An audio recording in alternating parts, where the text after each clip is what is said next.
This is information that I haven't presented before. And I also didn't have time to time this presentation. So I'm going to squeeze in all the hard ones if I can, as many as I can. And I want to do one ritual that would, towards the end of the presentation.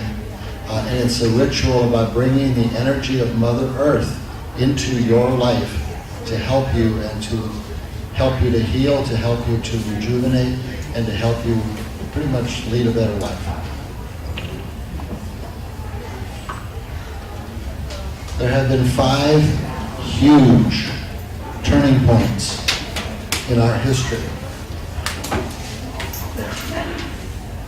All of these have been accompanied by what is known as an ELE, E-L-E. E-L-E is scientific jargon for extinction level event. In other words, at each of these times in our past, life on Earth came to an end. One more.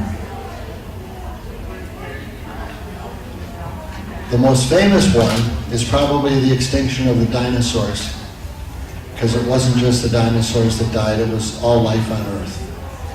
The second most famous one was the story of the flood, which actually happened, the biblical story of the flood, which also eliminated life on Earth. One more. One more.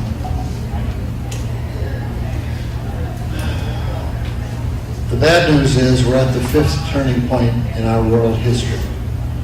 The good news is that for the first time, humanity gets to stay here. But it's going to be very challenging times, which I'm sure all of you have already noticed. It's very challenging. These are tumultuous times, but we get to stay.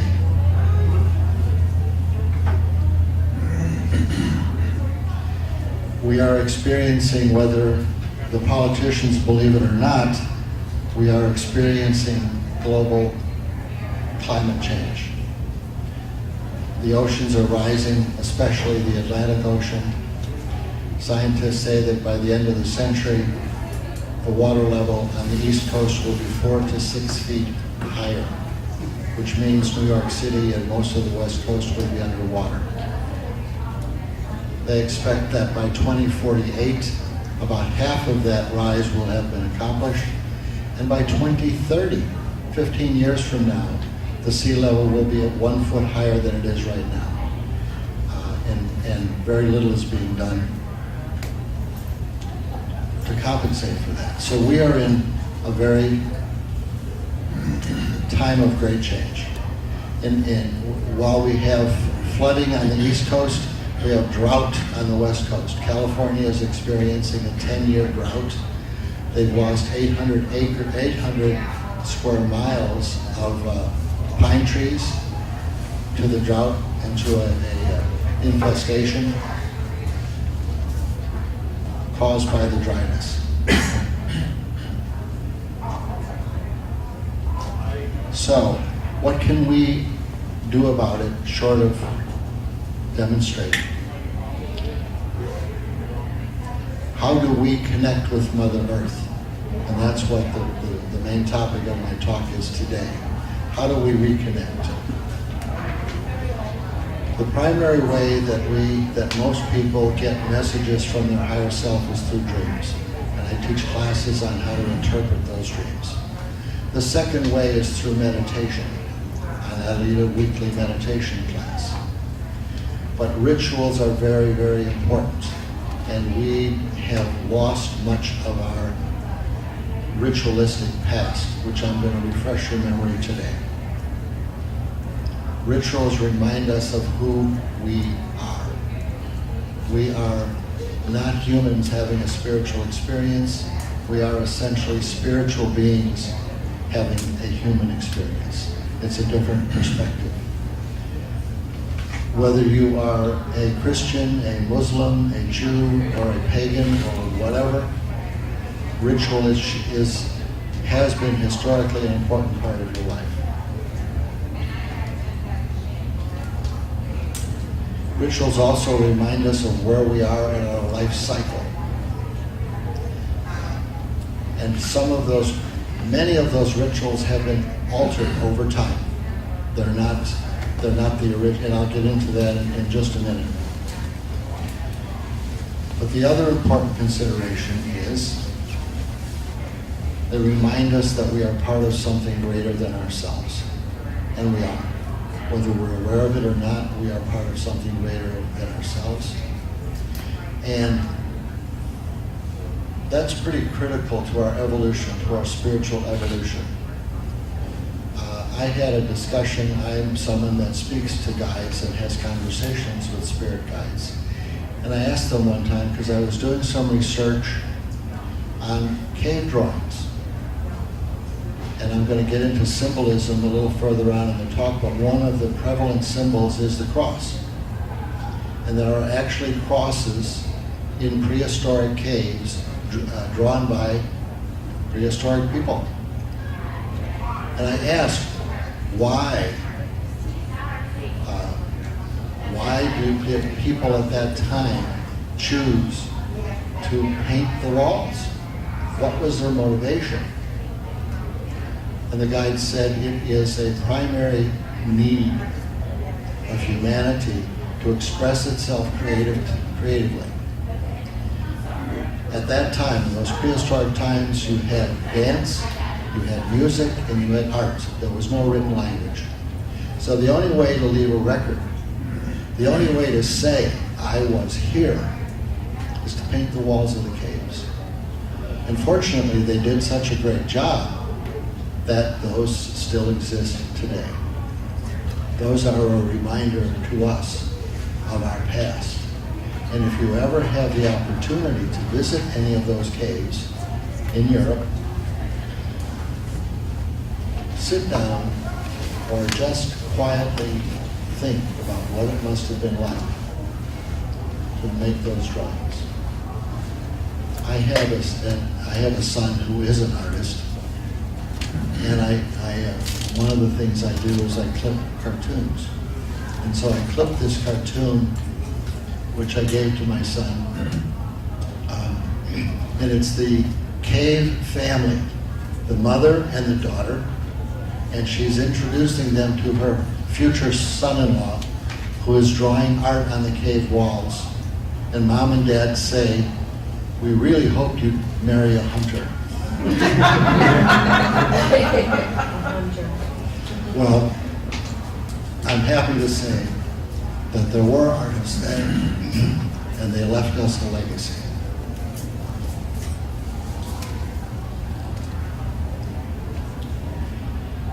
Rituals connect us to our past, to our ancient past, not just the last 100 or 500 years or 5,000 years.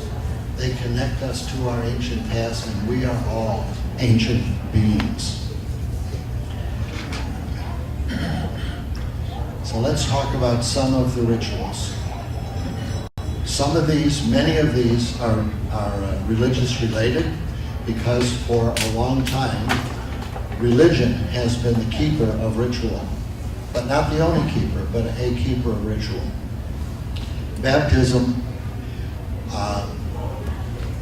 Baptism preceded Christianity. Ancient civilizations used baptism. And baptism was, at that time, the welcoming of the new spirit into the world. Why? No, because original sin hadn't been invented yet. That came later. Now baptism is supposedly to free you of original sin, but really the origin of baptism was to welcome the new spirit into the world. No, go back up. At age 7, and this is one to wrap your head around, it takes 7 years for the soul to enter the body as completely as it is going to do. And what we now call First Holy Communion, or whatever it is in your particular religion, that originally was the celebration of the fact that the soul had completed its journey into our bodies. The soul, and I teach classes on the journey of the soul. The soul is vast. It can't, the energy of the body cannot handle the total energy of the soul. And so this was one of the other rites of passage. Age 14, and you'll notice that most of these are multiples of 7. Anytime you read in the Bible or other sacred literature about 7, regardless of the context, it's referring to the chakra system. And we're going to work a little bit with the chakra system because that's also an important ritual. 14 is, in Judaism, is bar mitzvah or bas mitzvah. It's confirmation in most Christian groups. But it's an important rite of passage. Age 16, while not a spirit, does not have spiritual implications, nonetheless it is a rite of passage. Ages 18 and 21 also, an acknowledgement of adulthood. But in many cases, civilization has abandoned or altered these with not so good results because humanity needs ritual. And as the influence of the church has waned, or whatever religious organization it is, has waned, civilization has found a way to replace some of these rituals. And they replaced them in a very unpleasant way. We call that replacement gangs. Gangs now have a rite of passage, and frequently that rite of passage is killing somebody. That's what happens when you alter the rituals of a society and a civilization. Now, ritual gives you grounding, and we're going to do a grounding exercise in this group. Grounding is one of the most important things that is missing from most of our lives. Every day I do my own ritual where I put a wood essential oil on my feet and ask Mother Earth to keep me connected, to keep me grounded. I do that every morning. The rituals of confession, penance, granting of forgiveness, they were institutionalized by the church, and they're actually a pretty good idea, but you don't need to feel limited by whatever the church says. My feeling about the churches and the religious organizations is take what works for you and leave the rest. It's not an all or nothing deal. Take what works for you and leave the rest. Last rites is something that is and will continue to evolve. And the way that is evolving is we will begin celebrating the person's life while they're still alive. As our intuition comes more and more to the surface, we will know 3 or 4 months before we're going to leave. And that's the time to have that celebration of life, as opposed to after the person is gone. And it's really, I've seen a couple of these, just a couple. It's a very lovely ritual.